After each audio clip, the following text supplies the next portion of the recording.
Hello అండి, అందరికీ నమస్కారం. అస్సలాం వలైకుం. వెల్కమ్ టు ఉజ్మాస్ కేవోల్డ్. ఉజ్మా షేక్. సో ఈరోజు మీ అందరికీ చేపల పులుసు చూపిస్తాను. చేపల పులుసు చాలా మందికి ఫేవరెట్ అండ్ మా తమ్ముడికి కూడా ఇష్టం. మా అమ్మ స్టైల్లో చేపల పులుసు ఎలా ఉంటుంది అనేది చూపిస్తాను. So let's get to the video. First అయితే ఒక స్టవ్ ఆన్ చేసి ఇలా ఉల్లిపాయలు అయితే కాల్చుకోవాలి. మీ దగ్గర ఒకవేళ పొయ్యి ఉంటే మీరు కట్టెల పొయ్యి మీద కాల్చుకోండి.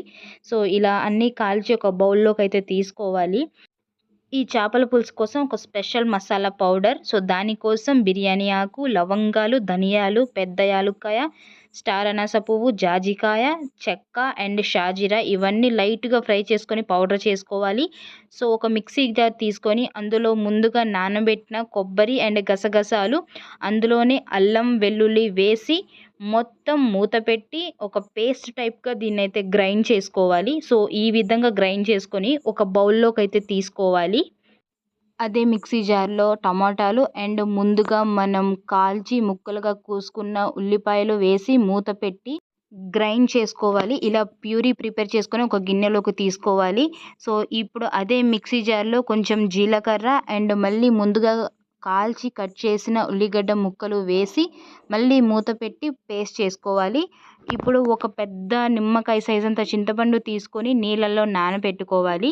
ఇప్పుడు స్టవ్ ఆన్ చేసి కడాయి పెట్టి కడాయిలో ఆయిల్ వేసి ఆయిల్ హీట్ అయిన తర్వాత అందులో ముందుగా బిర్యానీ ఆకు, గ్రైండ్ చేసుకున్న గసగసాలు, కొబ్బరి, అల్లం వెల్లుల్లి పేస్టు, అందులోనే 2 చీలికలు చేసుకున్న పచ్చిమిర్చి, అందులోనే కరివేపాకు అండ్ మనం ముందుగా పేస్ట్ చేసుకున్న టొమాటో, ఆనియన్స్, జీలకర్ర పేస్ట్ వేసి మొత్తం కలుపుకొని పచ్చి వాసన పోయేంత వరకు దీన్నైతే ఫ్రై చేసుకోవాలి. బాగా కలుపుతూ ఫ్రై చేస్తేనే మన చేపల పులుసుకు గ్రేవీ టెక్స్చర్ అండ్ కలర్ కూడా వస్తుంది. గ్రేవీ టెక్స్చర్ రావాలి అంటే బాగా ఫ్రై అయ్యి దీని ఆయిల్ పైకి తేలాలి. అప్పుడు వరకు అయితే కలుపుతూనే ఉండాలి.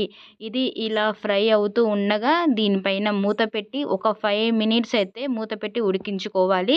మూత తీసి చూస్తే చూసారా అలా ఆయిల్ పైకి తేలుతుంది. ఫిర్వి దాన్ని కలుపుతూ ఫ్రై చేసుకోవాలి. మీరు ఒకటి గుర్తుపెట్టుకుంటే ఇవన్నీ మనం రాగా వేసాం కాబట్టి అన్నీ ఈవెన్గా కుక్ అయ్యి పైకి ఆయిల్ తేలి ఆ మసాలా ఫ్లేవర్ వచ్చేంత వరకు దీన్ని మనం ఫ్రై చేస్తూనే ఉండాలి. సో ఇలా మూత తీసి ఫ్రై చేస్తూ అండ్ అందులోనే కొంచెం పసుపు అండ్ మన టేస్ట్కి తగ్గట్టుగా కారం అండ్ ఉప్పు వేసి కొంచెం కొత్తిమీర వేసి మొత్తం కలుపుకోవాలి. కారం అయితే మీరు చూసి వేసుకోండి. నాన్ వెజ్ అయితే కారం ఎక్కువగానే పడుతుంది.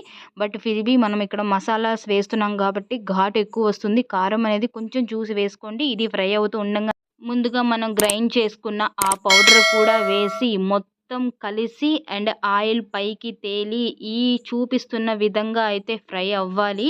సో ఇక్కడని రా ఐటమ్స్ తీసుకున్నాం. ఫ్రై అయితే తప్ప అవి మనకి ఫ్లేవరబుల్గా ఉండదు. అండ్ ఫిష్ కర్రీ కూడా గ్రేవీ కావాలి. ఇలా ఫ్రై అవుతున్న దాంట్లో చింతపండు పులుసు వేసుకోవాలి. మనం ముందుగా చింతపండు నానబెట్టుకున్న దాని రసం వేసి మొత్తం ఈవెన్గా కలపాలి. ఎక్కడా కూడా ఈ మసాలా మిశ్రమం అనేది కింద మాడకూడదు. కలుపుతూనే ఉండాలి. అండ్ ఇలా కలిపినప్పుడు చూసారా అదంతా దగ్గరగా ఫామ్ అయ్యి క్రీమ్ లాగా ఫామ్ అయ్యి అండ్ పైన ఆయిల్ కూడా తేలింది. మీరు ఒకసారి దగ్గర నుండి చూడండి. ఈ విధంగా మనకి గ్రేవీ అయితే రావాలి. ఆ విధంగా కుక్ అవ్వాలి. బబుల్స్ ఫామ్ అవుతున్నాయి చూసారా. సో మొత్తం ఈవెన్గా కుక్ అయినట్టే.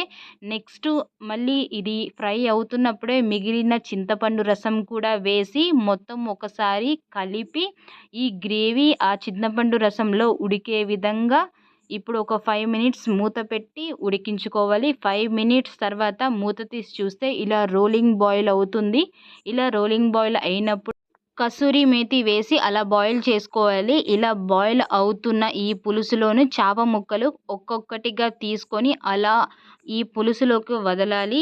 జాగ్రత్తగా చూడండి గాయ్స్. ఇక్కడ సిమ్ స్లోలో పెట్టాలి. అండ్ చేప ముక్కలు అన్నీ ఒకసారి వేసి మొత్తం ఈవెన్గా ఒక్కసారే కలపాలి. చేప ముక్క చెదిరిపోతుంది. ఒక సైడ్ నుంచి మొత్తం కలిపి ఈ చేప ముక్కలకు ఆ మసాలా అండ్ పులుపు తగిలే వరకు కూడాను దీన్ని మనం బాయిల్ చేసుకోవాలి మూత పెట్టి. 5 మినిట్స్ తర్వాత చూస్తే ఈ విధంగా ఉడికి ఉంటుంది.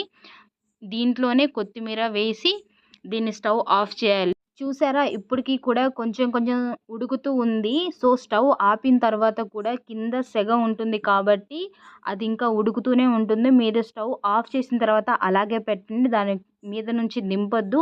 ఒక 10 మినిట్స్ తర్వాత సర్వ్ చేసుకొని తినండి. మీరు నిజంగా గైస్ ఈ టైప్ ఆఫ్ చేపల పులుసు చాలా టేస్ట్‌గా ఉంటుంది. ఒక్కసారైతే ట్రై చేయండి. ఈ ముక్కకి మసాలా అండ్ పులుపు పర్ఫెక్ట్‌గా పట్టి ఉంటుంది. ఒక్కసారి ఇలా చేసుకొని ట్రై చేయండి. ఈ వీడియో మీకు నచ్చినట్లయితే ఫ్రెండ్స్ అండ్ ఫ్యామిలీకి షేర్ చేయండి. సబ్స్క్రైబ్ చేసుకోండి guys. Thank you for watching. Love you guys. Bye.